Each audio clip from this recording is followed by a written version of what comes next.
It ain't easy, I can tell you that. It ain't easy loving you. Did you know that? No, I didn't. Well, now you got set up too. You're way back in Timbuktu back there. Howdy guys, my name's Justin Owens. I'm I adding live this in to the video. country. No, don't tickle me. You've already tickled me twice today. And it was Light not is super good. bright. No, it's not. You were just ultra sensitive. Let's film the video. I am not ultra sensitive. Yes, you are. What's up, guys? It's Justin and Jess. Hello. We're too much. There's not enough space between us. We need more space. I married someone who has like space issue. What do you call that? Personal space. There's a bubble. Personal and you're space always in my issues. bubble. I don't have personal space issues, but I do have noise issues, and I married the loudest person. Whenever you get married, you lose all personal bubble space. And you lose any form of silence. That's why you lock the bathroom door. Anyways, welcome to today's video. We're gonna do a segment called Storytime. Storytime. I think because we both have a lot of stories between the two of us, just in our own personal lives of things that have happened over the years. A lot of crazy stuff. A lot of crazy stuff. Has happened to both of us. We were talking about kind of all of the bad things that have happened to our house recently, and we were kind of down in the dumps. I know we filmed another video on all the bad things Yes, that happened. check that out. It's right here. It was a good video. But we're like, no, we need to be really positive. So I can tend to be a negative person. Sometimes you can be. We can all be negative. So we thought, why not focus on the negatives we had before we lived in this beautiful, amazing home? Does it seem like you're like at an angle over here? Okay, we're both good. A little bit. Sorry, I'm overthinking this. Anyways. So we decided we were going to film a video on all the negatives we had before, because that's going to make our whole house experience seem like it was nothing and amazing. We're each going to share one nightmare situation from our renting days, whether that's a house or an apartment. So you want me to go first? Before we get started, whoever's story tops the other person's, comment down below who wins. For craziest. Craziest story. I think that should be our theme for every story time that we do. Whoever Which one is the craziest? Who has the best story, they win. Alright, so we'll do that. Alright, story time. Here we go. Okay, so I rented here in Nashville at a place called Brandywine Apartments for about 4 years. I'm very thankful for the place. It was a really good location, really good price, but the management at the time was very, very bad, and the buildings are super old. You get what you pay for, I guess, essentially is what it is. And I lived in two different complexes. The second one was way worse than the first. The first one I was on the second story. It was great. The second one I moved in around 2016. Like as we were going through the apartment, I noticed something. You could hear the neighbors upstairs walking, and it was very loud. It was very loud squeak. The floors were squeaking, and I was like, man, these subfloors are really, really bad. And I didn't think anything of it. And for the first week that I was there, I had a roommate at the time. I could not sleep, simply because the neighbors upstairs were constantly walking, constantly. It was you struggle with even, sleep. and I do struggle with sleep. Even in the middle of the night, you'd hear them. Like I just, it's like, do these people not sleep? I don't get it. And they lived there for a little over a year.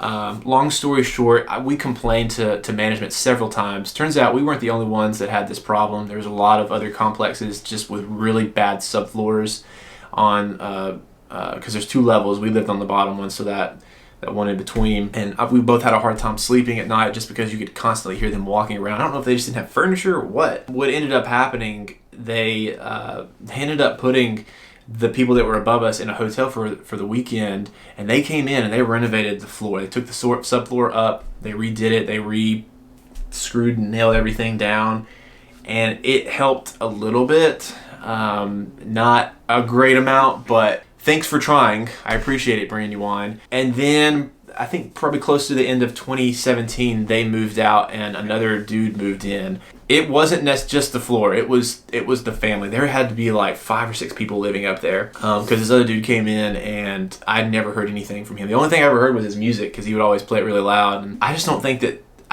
they just never stopped moving. So yeah, that's essentially my story. I'm so thankful that I'm not there anymore, because at this place I can sleep in peace. There's no one walking above me. If I ever hear something walking above me, then we have a big problem. Probably somebody living in our attic or a monster or something. Also, your he smelled like smoke. Oh yeah. 24/7. Well, that was another problem though. But it's because there was a lot of other included. problems. There were a lot of other problems at this place, and I could share those stories, but we only have one story. No, you can include the smoke. Okay, my clothes smelled like smoke. We had neighbors that smoked, and it came through the walls. Yeah, he is not a smoker. This is my story. Okay, I'm sorry, but it's a really good part. It was probably the grossest thing. Like, I would come up to like hug him or kiss him, and he would smell like he smoked how many cigarettes are in a pack of cigarettes? I don't know. It smelled like he smoked a full pack of cigarettes, and he does not. So is this thing even recording?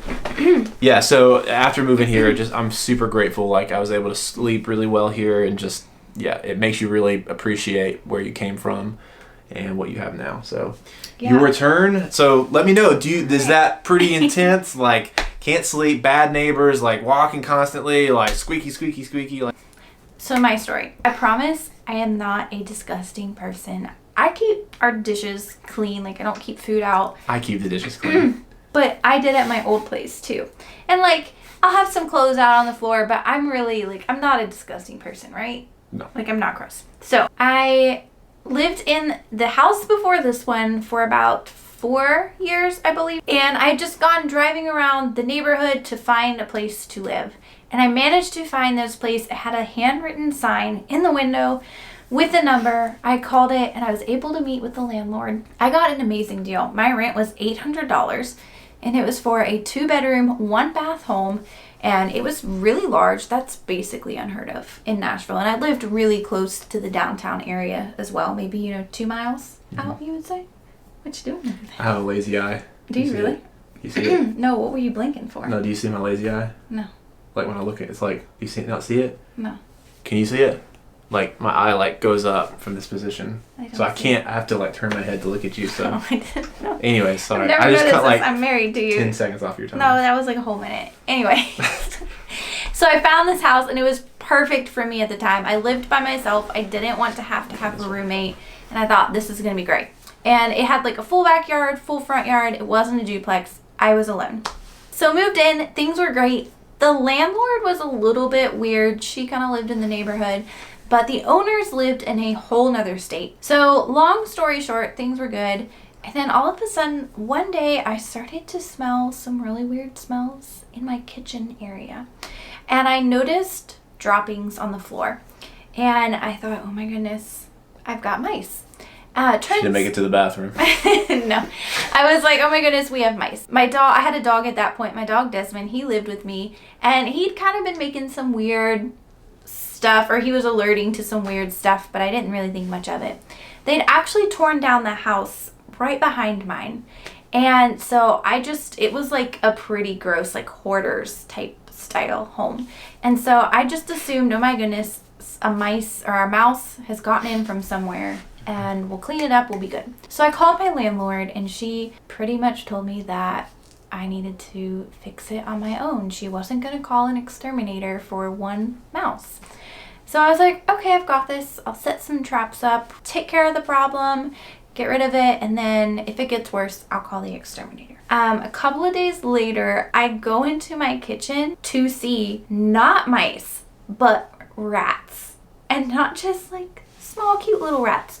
Rats, like massive rats, like hanging out on my countertop. Playing solitaire. Yeah, they were just poker. They were just like sitting there. Like, I didn't have any food out. I had some like packaged food in my kitchen, but there wasn't just like food sitting out on the counter. I was completely disgusted.